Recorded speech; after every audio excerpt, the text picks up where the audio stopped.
The Independent Councllors are regular visitors to the Meltham Coffee Morning. They believe that attending the coffee morning is one of the best ways to meet people in the community. At the coffee morning, the councillors can sit and talk to the local people and discuss issues and developments. For the independents, building relationships with the local people and showing that they care is an important part of their role as councillors.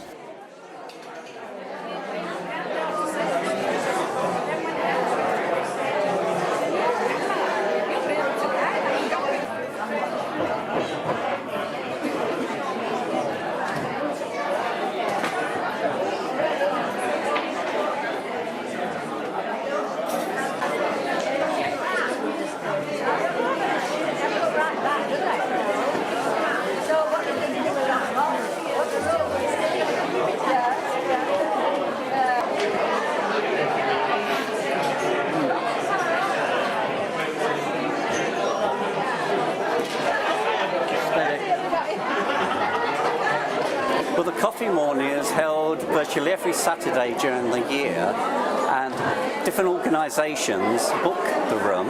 It belongs technically to the church, but they rent it out, and it's an opportunity for different community groups in Meltham to raise a little bit of funds for their organisation. It ranges right across the community, and it's a valuable resource in that sense.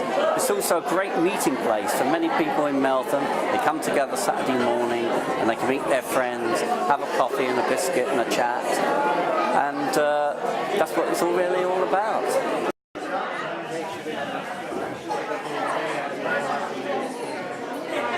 There's always things on the go. I think one of the things that we're working on at the moment is youth activities. We're hoping to progress the plans for the skateboard park. Hopefully that'll encourage younger folk to congregate up at Broadlands Rec rather than in Morrison's car park or in the centre of the village. It's not just about moving the kids along, it's actually about providing a really good play facility. You know, that project is a real union between the town council, the Friends of the Greenway, between the local councillors, the young people's service, and with the kids themselves. It's a real. It's probably one of the biggest pieces of work that we're on with at the moment. But there's still the regular things, you know, the issue with roads and repairs, potholes.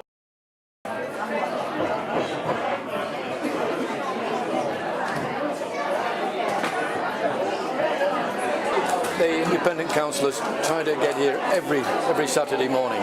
If not all three of us, you'll get at least one of us here that's present, and primarily to pick up whatever problems, concerns, or whatever's going on in the village that we may have missed, because we try as we may, we will not pick everything up, however hard we try, and this does contribute towards that.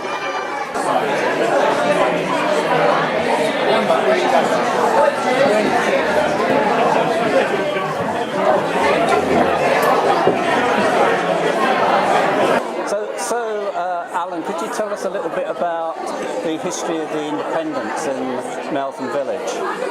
Well, my direct history started just over 9 years ago when three of us put up as independents, because prior to that there'd been more than 20 years of Liberal Democrat presence in the village.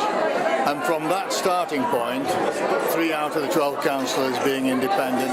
Next time around, 4 years on of course, then became 7 independents. And of course at the last election, 1.5 years ago, we managed to get 11 out of the 12, and things have gone very well.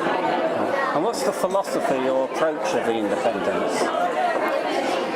I think our philosophy is that, you know, if it benefits the village, that's fine. If it's political, I personally don't want to know, but it's purely to support the people of Meltham. Yeah. So it's not really party politics, it's community politics, would you say? It's absolutely not party politics, and it seems to be working very, very well, and people seem to have, you know, people seem to be very supportive now of the independent ethos. Yeah. That sounds very encouraging. Is there any particular issues you think have been important for Meltham at the moment? Well, I think currently what might seem to outsiders fairly small items, such as the improvement in, which we're supporting of course on the council, improvement in the Christmas decorations, the way that Meltham Memories have continued to grow with council support and of course area committee support, making the 40s weekend one of the biggest in the country now. All that is putting Meltham on the map, and those are the kind of things, together with my favourite involvement, which is that of a director of Meltham Sports and Community Club. That is probably the best run and the best organised sports and community facility in the whole of Kirklees.